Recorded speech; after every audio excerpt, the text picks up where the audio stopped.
Ici Satou. J'ai entendu dire que les abus et les violences conjugales ne sont révélés que si leur entourage les remarque. Même dans un pays comme le Japon moderne, où règne la protection sociale, ces choses peuvent encore se produire dans l'ombre. Alors, dans un monde parallèle comme celui-ci, la voilà, à peine une seconde après m'être élancé, j'arrivais juste au-dessus de l'endroit où se trouvait Pochi. Il faisait un peu sombre à l'ombre de la tour du mur extérieur, mais elle allait bien. Deux hommes se tenaient devant elle, tenant de longues tiges, mais celles-ci étaient cachées sous leurs bras, les mains sur les oreilles. Sa vie ne semblait pas en danger immédiat, du moins pas dans l'immédiat. J'utilisais « téléportation » pour atterrir dans une ruelle déserte à proximité, puis les compétences « invisibilité » et « espion » pour me diriger vers la zone.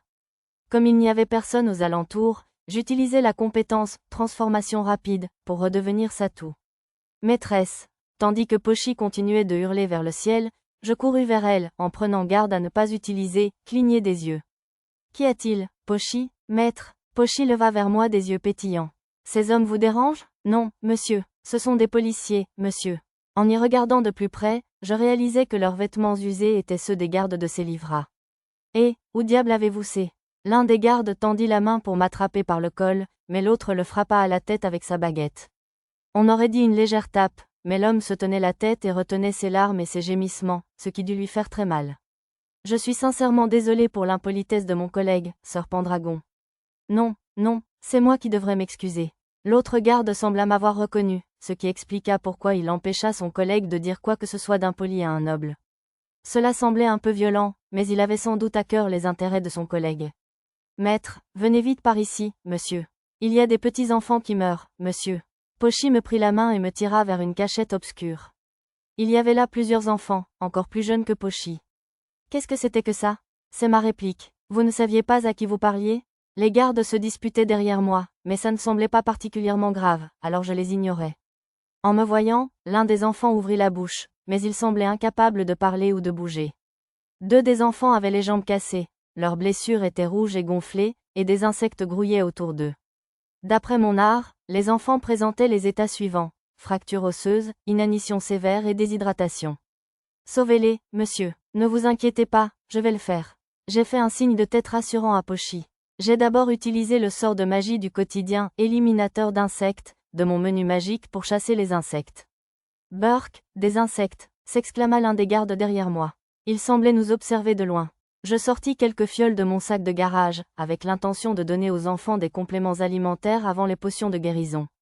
Sur mon radar, je vis les gardes se rapprocher. Puis-je vous demander ce que vous faites, sire chevalier?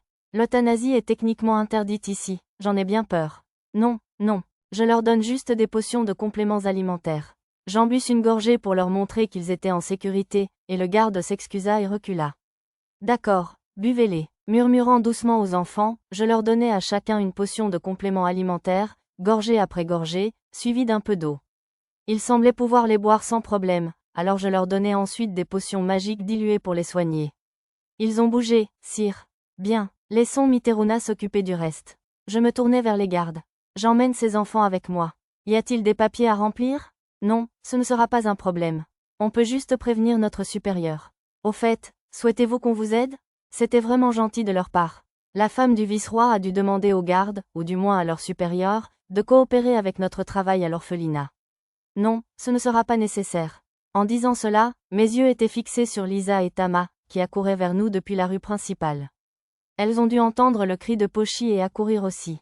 Pochi, Tama, et Lisa, monsieur. Pochi, êtes-vous blessé? En attendant que leurs inquiétudes concernant Pochi s'apaisent, j'ai contacté Arisa par téléphone pour lui expliquer la situation. Ils étaient à l'article de la mort quand Pochi les a trouvés, alors on les prend en charge. Oh, mon Dieu, je vais trouver une ruelle cachée pour me téléporter chez moi et pouvoir aider. Désolé, Arisa, ne t'inquiète pas, si tu veux te racheter, tu peux toujours le faire physiquement. Je la voyais presque me faire un clin d'œil. Après cela, les filles bêtes et moi avons porté les enfants jusqu'à notre manoir. Tu as aussi récupéré des enfants, Nana?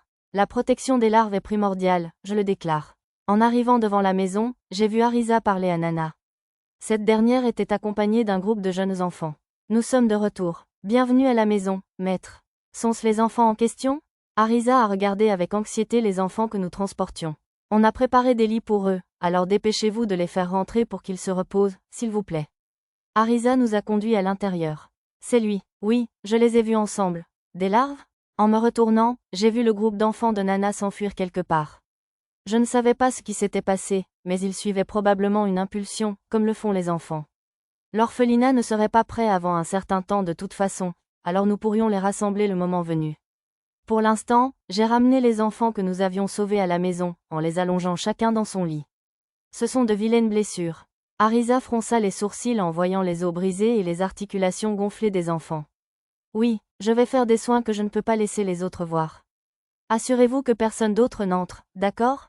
Oui, bien sûr. J'ai demandé aux filles bêtes de surveiller la porte à tour de rôle pendant que j'utilisais une manipulation magique minutieuse pour réparer les os des enfants grâce à soins magiques.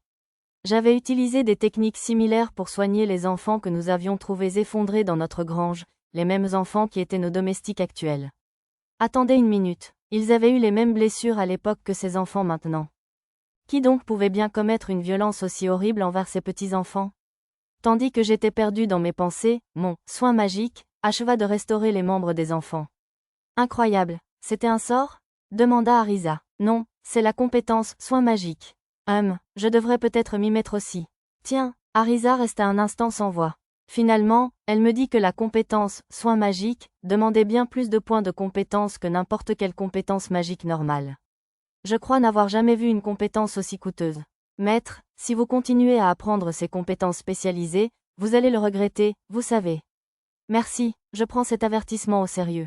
J'appréciais l'inquiétude d'Arisa, mais j'ai pu apprendre n'importe quelle compétence pour un seul point de compétence, donc ça ne poserait pas de problème.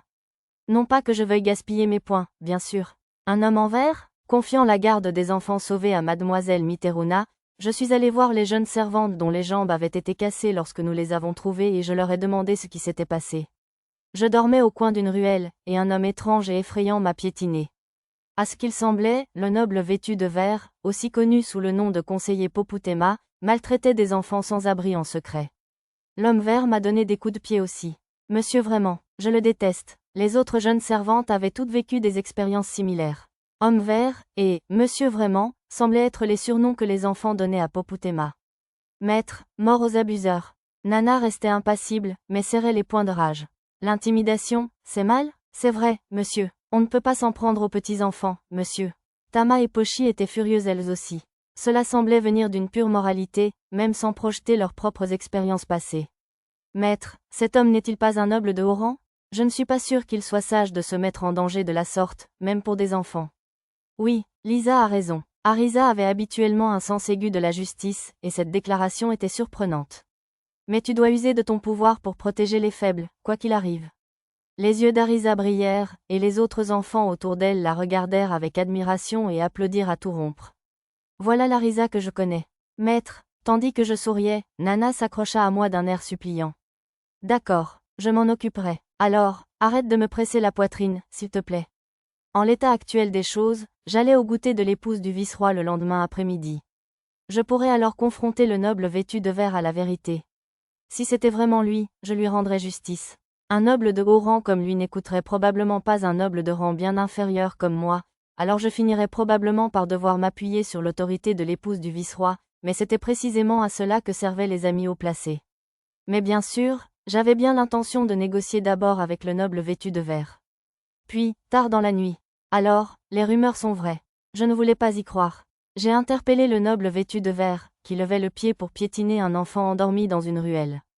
J'avais prévu de me contenter d'enquêter sur la vérité aujourd'hui, mais je ne pouvais pas laisser un enfant se blesser, alors j'ai agi sans réfléchir. Vous êtes vraiment doué pour dissimuler votre présence, Sir Pendragon. Avec ces compétences, il n'aurait pas dû me détecter, mes capacités de furtivité étant au maximum et tirant à plein régime, mais il ne parut pas surpris que je me révèle. Quoi? Sous mes yeux, le noble vêtu de vert marcha sur la jambe de l'enfant sans la moindre émotion. Un craquement sec emplit l'air, accompagné du cri de l'enfant. Que faites-vous? Je repoussai le noble vêtu de vert, remis la jambe cassée de l'enfant en place et la forçai à boire une potion magique. Le cri de la fillette avait réveillé les autres enfants endormis à proximité, qui s'étaient dispersés dans l'obscurité comme des bébés araignées. Je devrais vous poser la même question, en effet. Quel genre de gentleman bouscule soudain quelqu'un, vraiment? Il n'y avait aucune trace de culpabilité dans la voix du noble vêtu de vert. Mais de quoi diable parle-t-il? Vous n'éprouvez aucun remords d'avoir cassé la jambe d'un enfant endormi? La question m'échappa avant que je puisse m'en empêcher, et le noble vêtu de vert esquissa un sourire narquois. Je me promenais juste le soir, en effet. J'ai simplement marché sur des déchets en chemin, par accident. C'est la faute de ceux qui ont laissé leurs déchets dans la rue, en effet. Le sourire malicieux du noble vêtu de vert s'élargit lorsqu'il regarda l'enfant tremblant dans mes bras. Son expression me noua l'estomac, comme si je voyais un monstre sous forme humaine. Espérant contre tout espoir, je vérifiai ces informations détaillées dans le rat, mais malheureusement, il ne semblait pas possédé par un démon ou quoi que ce soit de ce genre. Aussi incroyable que cela puisse paraître, c'était apparemment sa véritable personnalité. L'horreur, la haine, la peur de l'inconnu. Tout cela est vraiment délicieux. Le noble vêtu de vert leva les yeux vers la lune et ricana. Ces paroles me rappelèrent une phrase du démon mineur qui avait créé le labyrinthe de Seriou. Voilà ce qu'un démon dirait. Et maintenant, vous me traitez de démon, vraiment? Sire Pendragon, vous avez vraiment besoin d'une éducation plus poussée en tant que noble. Il parlait comme un sage aîné conseillant un jeune homme inexpérimenté. Certes, je n'aurais pas dû dire cela à voix haute. C'était probablement une insulte de la plus haute importance que d'accuser un noble bien plus haut placé que moi d'avoir commis un méfait. Je risquais fort de perdre mon titre de noble honoraire pour cela. Eh bien, c'est parfait. C'est une belle soirée, le temps idéal pour une promenade, vraiment. Seigneur Poputema, criai-je pour l'empêcher de poursuivre son saccage. Voulez-vous vous joindre à moi, vraiment, Sire Pendragon? Certainement, si vous le voulez bien. Une fois l'enfant dont j'avais soigné la jambe parti sain et sauf dans l'autre direction, j'accompagnai le noble vêtu de vert dans sa promenade. Mon objectif était d'aider les autres enfants à s'échapper avant qu'ils ne puissent leur faire du mal, bien sûr. Ce n'était pas une mince affaire. Il disait des choses comme « Je sens du chagrin et de la terreur venir de là », en effet, changeait brusquement de direction, se glissait dans des passages qui semblaient trop étroits pour son corps corpulent, faisait semblant de faire demi-tour pour finalement longer un mur, et ainsi de suite. À chaque fois, je devais courir devant lui et déplacer les enfants, ou parfois utiliser ma carte et ma main magique pour les cacher sur les toits. Le noble vêtu de vert semblait apprécier mon état d'esprit frénétique. Mais je ne pouvais pas le laisser seul. Sa promenade se poursuivit jusqu'à l'aube, et je le suivis jusqu'au bout.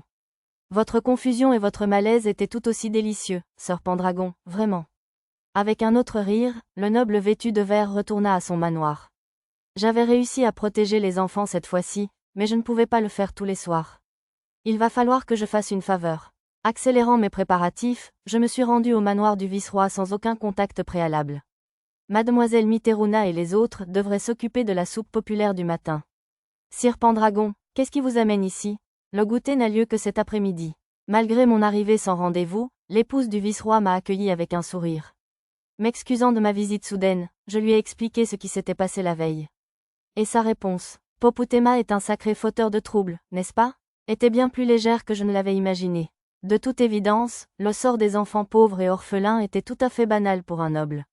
Je sais que vous avez une âme charitable, Sire Pendragon, et cela me peine de vous le dire, mais un noble ne peut être puni pour avoir fait du mal aux roturiers, à moins que ces derniers ne portent plainte. Et comme les enfants vagabonds n'ont pas la citoyenneté, ils ne peuvent malheureusement pas porter de telles accusations. L'épouse du vice-roi m'attira contre elle, comme si elle grondait un enfant. Rien que pour vous, je dirais à Poputema de cesser ses violences, mais rien ne garantit qu'il le fera. Cette fois, elle me tapota la tête pour me réconforter. Non, je suppose qu'il ne le fera pas, ajouta-t-elle avec assurance.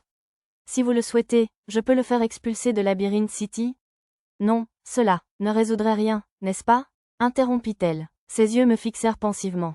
Il y a un moyen de l'arrêter. Vous n'y avez pas encore pensé? Le ton de l'épouse du vice-roi était celui d'une enseignante. Quel moyen? Si j'en avais eu la moindre idée, je ne serais pas venu formuler une telle requête dès le matin. De toute évidence, elle ne me demandait pas d'assassiner le noble vêtu de vert. Je crois que vous devriez déjà connaître cette méthode. L'épouse du vice-roi sourit sans répondre. Quelque chose dont je suis déjà consciente. Je repensais à tout ce qu'elle avait dit et aux événements de la veille. Ah, on dirait que tu as compris. L'épouse du vice-roi parut satisfaite, même lorsque je lui annonçais que je ne pourrais pas assister au thé d'aujourd'hui, et je me précipitais chez moi. Écoutez bien, je rassemblais non seulement mes compagnons, mais aussi mademoiselle Mitteruna, les servantes et le couple de samouraïs de l'Empire Saga qui gardaient notre manoir, et je leur racontais ma rencontre avec le noble vêtu de vert et mon désir de sauver les enfants. Tu as un plan, n'est-ce pas? Bien sûr, j'adressais un signe de tête ferme à Arisa. Le noble vêtu de vert piétine les enfants parce qu'ils sont dans la rue. N'ayant pas la citoyenneté, ils n'ont pas le droit de porter plainte. L'épouse du vice-roi me l'avait dit. Il faut donc simplement s'assurer qu'ils ne dorment pas dans la rue. Alors, moi, un noble, je pourrais devenir leur tuteur. Tout était si simple, maintenant que j'y pensais. J'avais prévu de toute façon de rassembler tous les enfants errants de Labyrinth City à l'orphelinat, alors j'allais accélérer le processus. Maintenant, commençons l'opération, rassembler tous les orphelins. Notre slogan était « Jusqu'à ce que le nombre d'enfants maltraités soit réduit à 0. » Oui, oui, monsieur. Bien reçu, monsieur. Compris. Nous allons rassembler les enfants immédiatement. Maître, j'accompagne Lisa et les autres, au rapport. Les filles Beth et Nana furent les premières à se porter volontaires, se précipitant dehors dès que je leur en donnais la permission. Mia et moi allons les aider à les rassembler aussi. Allons-y. Mademoiselle Mitteruna et moi allons préparer la nourriture et les vêtements pour les enfants, alors. Arisa, Mia et Lulu passèrent ensuite à l'action. Veuillez laisser Monsieur Kajiro et moi récupérer les provisions. Nous empruntons une charrette. Ayome, tu conduis. Le couple de samouraïs sortit. Par la fenêtre, je vis Arisa s'adresser aux enfants rassemblés dans un champ vide en attendant du travail. Elle préparait probablement une stratégie de vague humaine. Avec l'aide des jeunes domestiques, je commençais à installer des tentes dans le jardin du chantier de l'orphelinat. Ce ne serait peut-être pas beaucoup mieux que de dormir dans la rue, mais au moins, si elles étaient sur mon terrain, Poputema ne pourrait pas prétendre les avoir piétinées par accident comme hier. Nous n'étions pas aussi nombreux que prévu. Il était presque midi, mais nous n'étions qu'une trentaine d'enfants. En comptant ceux qu'Arisa et son équipe avaient embauchés, cela ne faisait qu'une cinquantaine. Lulu, je te laisse gérer la situation. Je vais inviter d'autres enfants. Maître, permettez-moi de vous accompagner, s'il vous plaît. Il était probablement plus prudent de laisser mademoiselle Mitteruna gérer la situation.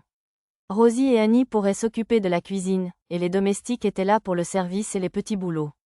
Très bien, alors, allons-y. Lulu et moi sommes allés en ville à pied. On dirait qu'ils nous évitent, non? Tu penses la même chose, Lulu?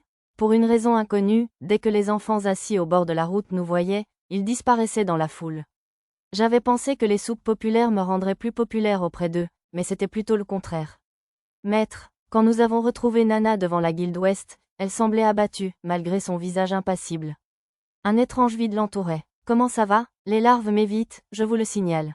Waouh, même Nana? Y a-t-il quelque chose d'étrange chez moi, je vous le demande? Non, pas du tout, lui ai-je assuré. J'avais le pressentiment qu'il y avait une raison extérieure à cela. Maître, j'ai entendu la voix de Tama et je me suis retourné pour voir les filles bêtes surgir de la foule. Il y a quelque chose de très, très étrange, monsieur. L'expression sérieuse de Pochi était adorable. Je me suis tourné vers Lisa pour lui demander plus d'informations. Nous trois, on a invité des enfants à l'orphelinat, mais... Ils nous fuient, monsieur. Mystère EI? Tama et Pochi ont froncé les sourcils, posant comme des détectives cherchant à résoudre un mystère. Je comprendrais qu'ils s'enfuient par peur de mon visage, mais... Ce n'est pas possible. Lisa rougit légèrement. Je comprenais pourquoi des méchants pouvaient craindre Lisa s'ils l'avaient déjà trahie, mais certainement pas des enfants. Alors, que s'est-il passé exactement quand tu les as invités? Au début, ça semblait aller, mais un enfant au visage désagréable nous a vus et a murmuré quelque chose aux autres, et ils ont tous pris la fuite, paniqués. Comme des araignées, elles passent par-dessus les clôtures ou à travers les fissures des murs, monsieur. C'était la même réaction que nous avions eue de la part des enfants. Avez-vous une idée de ce qui a bien pu être murmuré? Vert? Ils ont dit, monsieur, en effet, monsieur. On aurait dit les surnoms associés au noble vêtu de vert, alias Poputema. D'une certaine manière, le noble vêtu de vert semblait être la raison pour laquelle les enfants nous fuyaient. Est-ce parce que je suis un noble comme Poputema? Ah, le voilà, maître. Arisa nous a salués de la main depuis l'autre côté de la foule, accompagnée du groupe de petites filles qu'elle avait initialement suivies. Nous nous sommes éloignés de la guilde pour rejoindre Arisa. On dirait que vous ne vous portez pas mieux. Toi aussi? Ai-je demandé. Oui, c'était vraiment horrible. Arisa a soupiré. Savez-vous pourquoi? En fait, oui, j'allais retourner au manoir pour vous le dire. Comme d'habitude, Arisa a travaillé vite. On dirait que quelqu'un a répandu des mensonges parmi les enfants. Plus précisément, les rumeurs qu'Arisa avait entendues étaient les suivantes. Le jeune noble est ami avec Monsieur Indéniable. C'est un salaud qui aime torturer les enfants, tout comme l'homme vert. Le jeune noble ne distribue de la nourriture que pour se faire aimer des enfants stupides. Tout cela est complètement faux, bien sûr. Sérieusement, quand ai-je jamais été ami avec cet horrible homme? Plus importante encore, que dois-je faire maintenant? Pourquoi ne pas commencer par interroger celui qui répand ces rumeurs? On ne peut pas faire ça. Ceux qui les propagent sont les mêmes enfants qu'on essaie d'aider. Alors on devrait leur demander où ils ont entendu. J'ai essayé, mais ils ont insisté pour ne pas le dire, car toi ou Poputema pourriez les tuer. Eh bien, ce n'est pas bon. Je ne voulais pas devenir violent avec les enfants, bien sûr, et ça ne servirait à rien de les forcer à aller à l'orphelinat pour qu'ils s'enfuient la nuit et se fassent attaquer par le noble vêtu de vert. Alors que j'étais là, désemparé, une voix m'interpella. « Hé, monsieur Noble, quel est le problème ?» Me retournant au son de cette voix suspecte, j'aperçus un homme familier à l'allure punk, debout devant moi. C'était Scopy des Scorpions debout, l'homme du monde que j'avais rencontré hier sous le nom de Kuro. « C'est Scopy, c'est ça ? Eh, content que tu t'en souviennes. » L'homme baissa la tête et esquissa un sourire en coin. « J'ai des informations pour toi. » J'ai commencé à lui tendre de l'argent, mais il a secoué la tête. « Non, c'est gratuit. Considère ça comme un remerciement pour l'autre jour. » Il voulait donc rembourser sa dette. Bon, alors, c'est quoi cette info ? Je ne sais pas pourquoi, mais des types des rats des rues et des grenouilles des égouts ont répandu de vilaines rumeurs sur toi avec les enfants. Les rumeurs décrites par Scopy correspondaient à celles qu'Arisa avait entendues. Pourquoi ferait-il ça ? Je te l'ai dit, je ne sais pas pourquoi. Les connaissant, quelqu'un les paye sûrement avec des sous, mais je n'ai pas réussi à retrouver qui les a embauchés. Le noble vêtu de vert m'est revenu à l'esprit. Maintenant que Sokkel était hors de vue, je ne voyais personne d'autre qui aurait pu me contrarier. Scopy, j'ai une requête à te faire. Ça te dérange ? Bien sûr, j'ai encore une dette envers toi. Je lui ai tendu de l'argent et lui ai demandé de payer les rats des rues et les grenouilles des égouts pour qu'ils arrêtent. Tant qu'à faire, je lui ai demandé de les embaucher, ainsi que d'autres groupes, pour faire passer le message que mon amitié avec le noble vêtu de vert était un malentendu et que je voulais en fait protéger les enfants de lui avec mon orphelinat. Je me suis dit que je pouvais aussi bien utiliser la mauvaise réputation du noble vêtu de vert à mon avantage. Au cas où, je leur ai demandé d'utiliser le nom de code « Homme vert » au lieu de « Noble vêtu de vert » ou « Poputema ». Comme ça ne me retomberait pas dessus plus tard. Quel beau monde. Ce soir-là, les enfants sans abri de Labyrinth City s'étaient en grande partie rassemblés au futur orphelinat. Le travail de Scopy avait dû être efficace, car au coucher du soleil, le nombre d'enfants arrivant avait explosé. Même ceux qui rôdaient à proximité, incertains, étaient attirés par les effluves du dîner que Lulu et les servantes préparaient. Finalement, le jardin de l'orphelinat ne suffisait plus, et nous avons dû ajouter des tentes sur le terrain vague voisin, créant ainsi un mur de fortune pour les protéger. J'avais payé des mages de la terre à l'air ennuyé, près de la guilde des explorateurs de l'Ouest, pour construire ce mur avec de la magie. Il avait l'air un peu fin et fragile, mais je l'ai secrètement renforcé avec ma propre magie de la terre après le départ des mages, afin qu'il résiste même aux tirs de canon. Cela devrait suffire à empêcher le noble vêtu de vert d'entrer pour une de ses promenades. Ouf, c'en était trop. Arisa s'est affalée sur mes genoux et a commencé à déblatérer sur son dur labeur. Coupable. Allez, quel est le problème ? Il faut que je me fasse un petit stock de Masterium de temps en temps. Même l'accusation habituelle de Mia n'a pas suffi à arrêter Arisa aujourd'hui. Cette soi-disant substance de Masterium semblait un peu louche, mais je me suis dit que je pouvais lui faire plaisir de temps en temps. Alors, qu'est-ce qui était si difficile aujourd'hui ? Eh bien, certains enfants insistaient pour ne pas rester chez un ami de Monsieur Tout-Puissant. Un ami ? Eh bien, il traînait à la soupe populaire une fois, et le lendemain, tu as marché avec lui en ville pour l'éloigner de la place, tu te souviens ? Ah oui, je suppose que c'est arrivé. Beaucoup d'enfants l'ont vu sur la place, donc il y en avait pas mal qui étaient convaincus que vous étiez amis. Les enfants qui avaient vu ça de leurs propres yeux étaient très obstinés à venir à l'orphelinat, même après que Scopy nous ait raconté l'information. En y repensant, je me suis dit que le noble vêtu de vert avait peut-être agi ainsi par précaution pour éviter ce genre de situation. Peut-être étais-je trop paranoïaque, cependant. Je suis impressionné que vous ayez réussi à faire venir ces enfants ici, alors. Je n'y suis pas parvenu. C'est tout à fait à cause d'eux. Arisa fit un signe de tête aux jeunes domestiques qui discutaient joyeusement avec les enfants de l'orphelinat. Elles ont expliqué que vous leur aviez donné des médicaments coûteux pour leur sauver la vie et que vous les aviez même embauchés comme domestiques par la suite. Je pense que c'est ce qui les a finalement convaincus. Je vais devoir les récompenser aussi, alors. Oh, alors vous devriez leur faire des steaks hachés. Des steaks hachés ? Oui, ils veulent goûter depuis que Tama et Pochi leur en ont parlé. Bien sûr, j'en serais ravie. En fait, je pourrais le faire pour tous les enfants afin de fêter l'ouverture de l'orphelinat. La plupart d'entre eux avaient probablement encore l'estomac fragile, alors il faudrait que j'attende qu'ils soient prêts. Alors, qu'est-ce que tu fais maintenant ? Oh, ce sont des plaques nominatives. J'ai essayé de les rendre suffisamment simples pour que les enfants puissent les comprendre. La base des plaques était faite d'écailles dures comme du diamant. Elles étaient grandes, j'en avais beaucoup et, surtout, elles étaient solides et durables. Les plaques porteraient le nom de l'enfant, la marque de l'orphelinat Pendragon et 3 runes gravées au dos, porte-bonheur, santé et sécurité. Elles ne feraient pas aussi bien qu'un outil magique, mais je les ai incluses dans l'espoir d'assurer la sécurité et le bonheur des enfants. Les écailles étaient assez précieuses, mais c'était la meilleure surface pour graver 3 runes. J'ai recouvert la surface de peinture blanche, espérant que personne ne les remarquerait. Il y avait beaucoup d'enfants, mais je comptais terminer les plaques nominatives pour le lendemain matin. Pendant que Mia jouait une berceuse pour aider les enfants à s'endormir, j'ai passé la nuit à guetter les visiteurs gênants. Plus grand que Titraki, gardien, Titraki, protecteur des enfants.